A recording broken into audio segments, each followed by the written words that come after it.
Hi guys, may good news naman tayo. Ilang days na lang. Ito na ang tagal na nating hinihintay at hindi tayo nakaabot.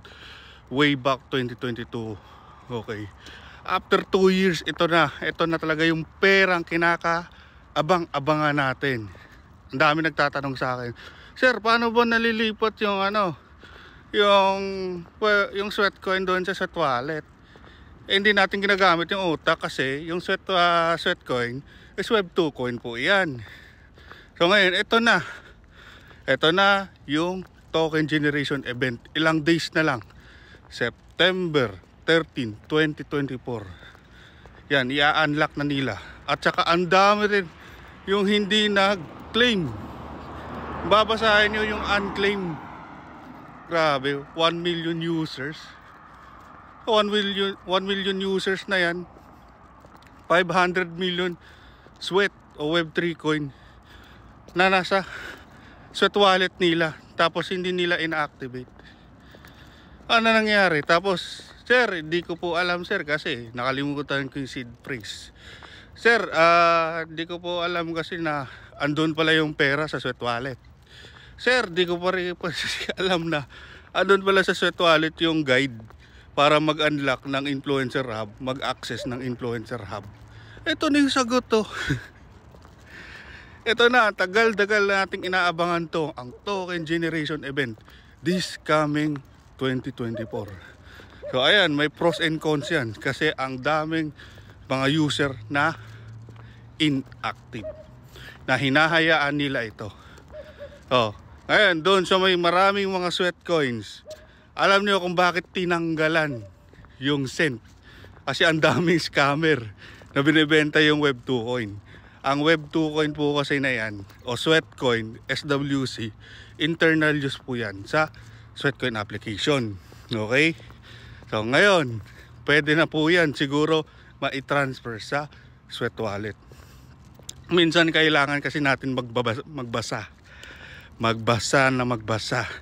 at intindihin ko anong nakalagay dyan sa application na wala sa Facebook. Ito nang sagot to. Kung gusto mo kumita at i-transfer sa GCash mo, ito lang, pwede mo ito i-direct sa bank account mo. So kung ano yung na-generate mo na sweat o web3 coin dyan sa sweat wallet mo, i-transfer mo lang sa digital currency wallet mo. KuCoin, OKX, Binance, Bybit, OKX, Coins.ph, lahat yan pwede mong ma-transfer sa bank account mo at saka GCash, Paymaya. Tatanong naman sila, Sir, paano mahanap yung mga guides na yan, mga video na yan? Nasa sweat wallet pa rin kasi merong guides yung community.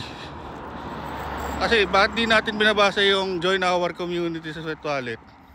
Bakit tayo nagtatanong sa Facebook? Di po ba? Meron silang Telegram, Reddit, Discord. So anong kwenta kung hindi natin babasahin yung guides dun? Diba? Anong kwenta kung hindi natin gagamitin yung mga email na indicated dun para ma-refresh o may balik yung inyong sweat wallet? Ganun lang kasimple. Ganun lang kasimple. Yung sayang natin ng oras doon sa palo to palo na walang kwentang palo to palo na yan. Guys, ito na. Kasi andyan lang yung guides, andyan lahat lang. Kaya ako, kaka-explain ko, kakatagalog ko, kasi sabihin natin, Ilonggo tayo, pero ewan ko ba bakit ang dami parang siradong utak diba?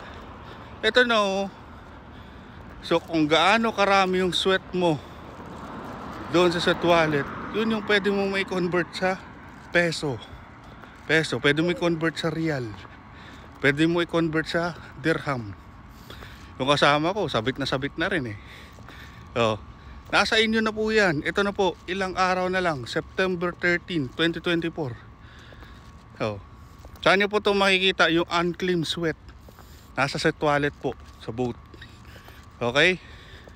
Enjoy nyo po itong application na itong Sweatcoin tsaka Sweat Wallet. At sa mga bago na gusto matuto, click nyo lang po yung link dyan sa bio ko. Ganoon lang po kasimple. Gagabayan ko kayo pag bago kayo. Pero pag old account kayo, ang sa akin lagi ko sinasabi, walang problema. Tuturuan kita basta gumawa ka ng bago mong email. Ganun lang kasimple. Ingat. Link in bio.